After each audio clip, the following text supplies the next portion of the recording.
Welcome to Thoughts on the Market. I'm Mike Wilson, Chief Investment Officer and Chief U.S. Equity Strategist for Morgan Stanley. Along with my colleagues bringing you a variety of perspectives, I'll be talking about the latest trends in the financial marketplace. It's Monday, October 31st at 11 a.m. in New York. So let's get after it.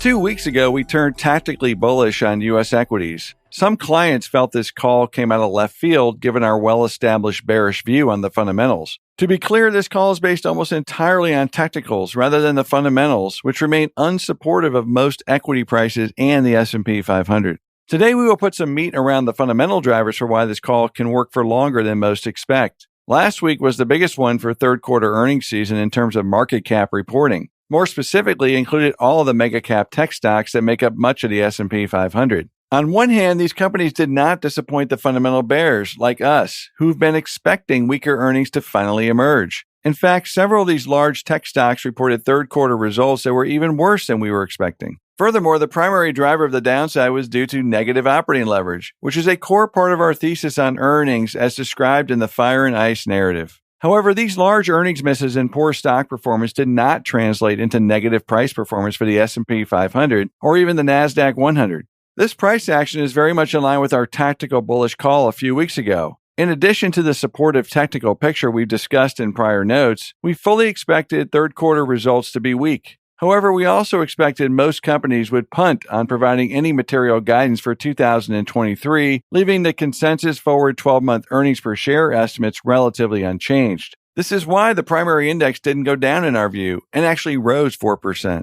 The other driver for why the S&P 500 rose in our view is tied to the upcoming Fed meeting this week. While the Fed has hawkishly surprised most investors this year, we've now reached a point where both bond and stock markets may be pricing in too much hawkishness. First, other central banks are starting to slow their rate of tightening. Second, there are growing signs the labor market is finally at risk of a downturn as earnings disappoint and job openings continue to fall. Third, the 3-month 10-year yield curve is finally inverted, and that is one item Fed Chair Jay Powell has said he's watching closely as a sign the Fed has gone far enough. However, the best evidence the Fed has already done enough to beat inflation comes from the simple fact that money supply growth has collapsed over the past year. Money supply is now growing just 2.5% year over year. This is down from a peak of 27% year over year back in March of 2021. A monetarist would suggest inflation is likely to fall just as rapidly, as it tends to lag money supply growth by 16 months. This means longer-term interest rates are likely to follow, which can serve as a driver of higher valuations until the forward earnings per share estimates fall more meaningfully.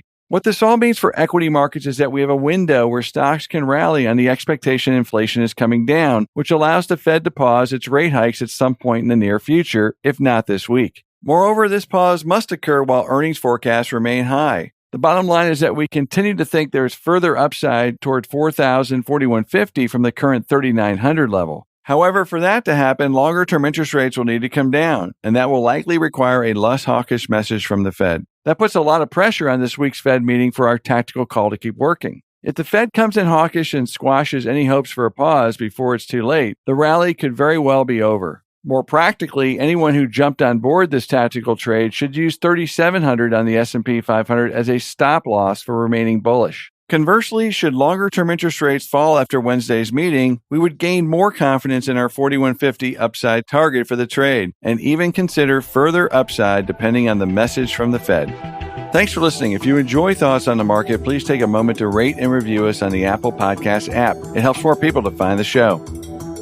The preceding content is informational only and based on information available when created. It is not an offer or solicitation, nor is it tax or legal advice. It does not consider your financial circumstances and objectives and may not be suitable for you.